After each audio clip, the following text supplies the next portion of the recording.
Wagner Group supporters have been laying flowers at a temporary memorial site for Yevgeny Prigozhin, who is presumed dead after a plane crash this week.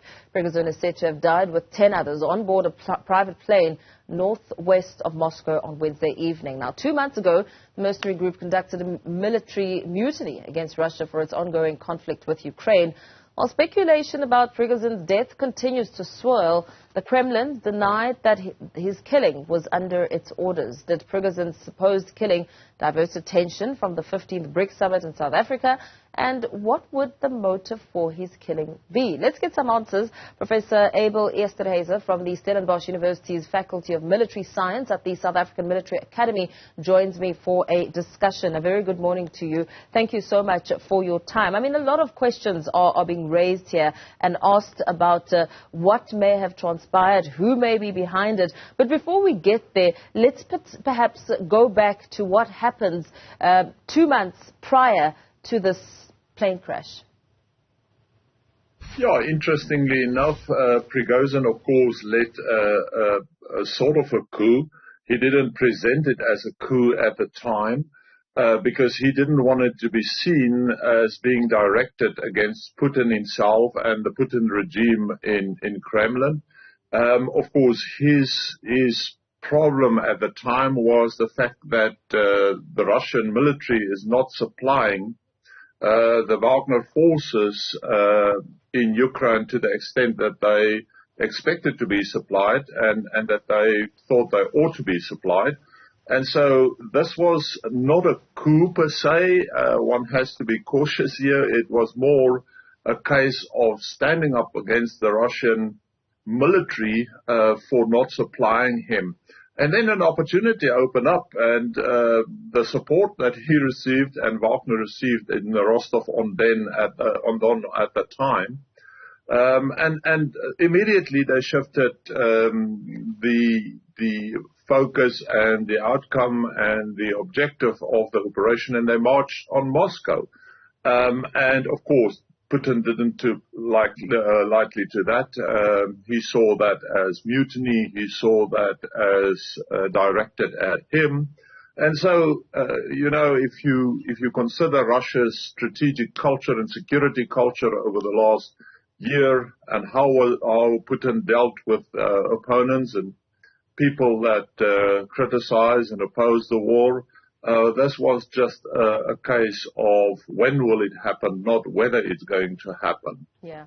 And in fact, just listening to some commentators, some have expressed shock at the time frame, saying that it should have happened sooner, knowing, Russian President Vladimir Putin and the government there. What are your thoughts? I mean, the timing, what do you make of it? Is there anything of significance to be made of it? Well, this was carefully, very, very carefully planned, because one has to keep in mind it was not only Prigozhin that was taken out.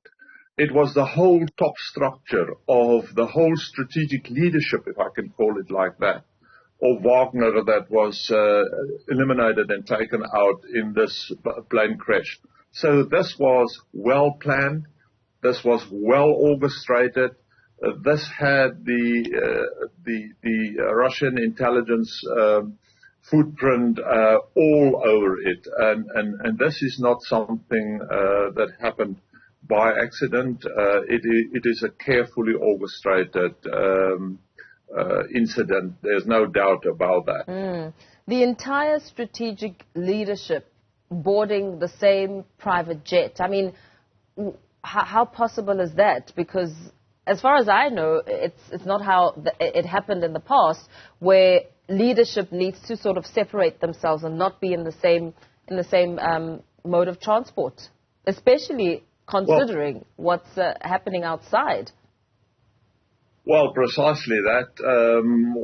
One ought to think about, how Prigozhin was thinking and what he was thinking in doing this. And they had a second plane flying along, apparently, two Wagner planes that was flying in the same direction at the same time. One then eventually turns around and went back to Moscow. So, yeah, I have no doubt that Prigozhin made mistakes. I mean, just thinking that he would be able to operate as, as they will say in the military, ops normal after what happened and not being taken on by Putin, that's simply naive. You don't do that. That's not in line with the security culture in Russia that we have seen unfolding in the last year, where Putin dealt in a very harsh way with people who criticize the Putin regime and the war in Ukraine, one should say, as well.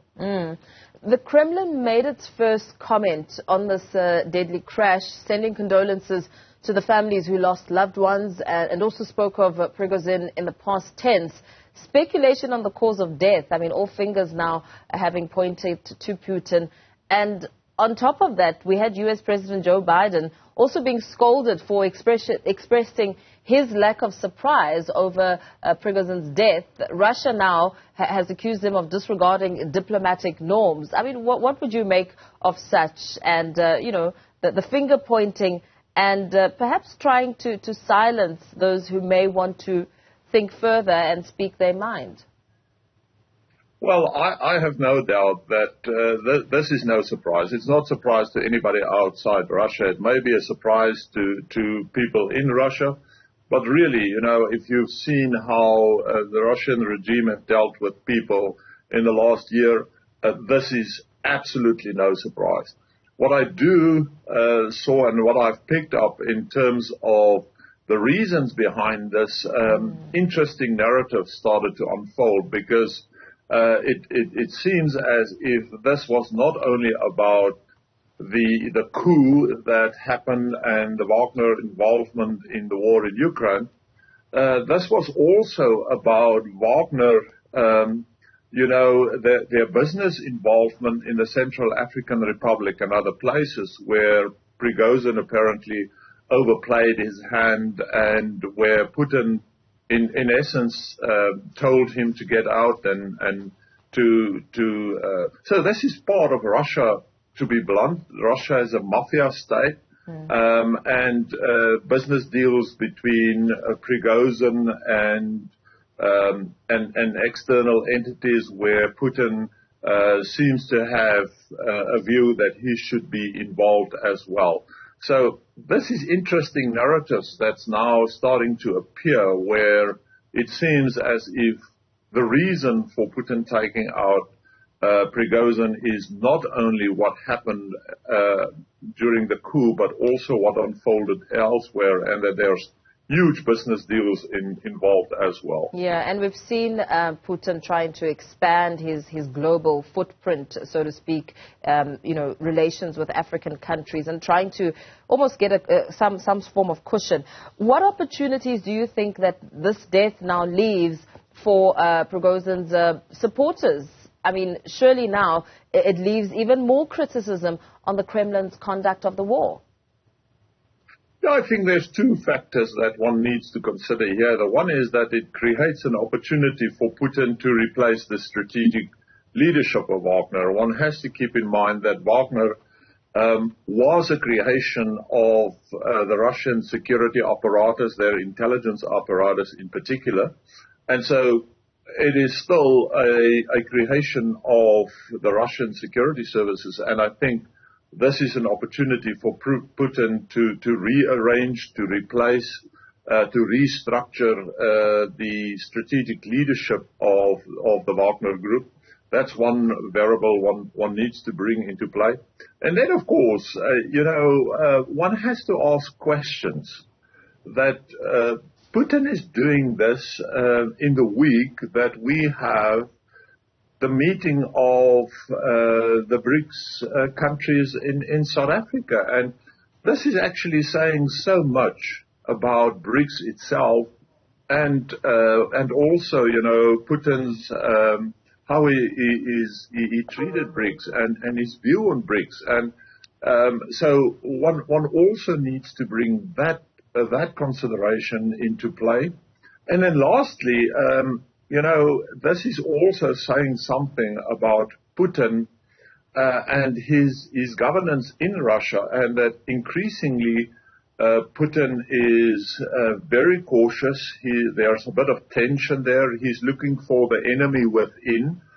And then one has to think about the reality that the war in Ukraine is perhaps what they refer to as projection, that Putin is projecting his problems onto the war in Ukraine, whilst the real problem is the enemy within, and that there's tension.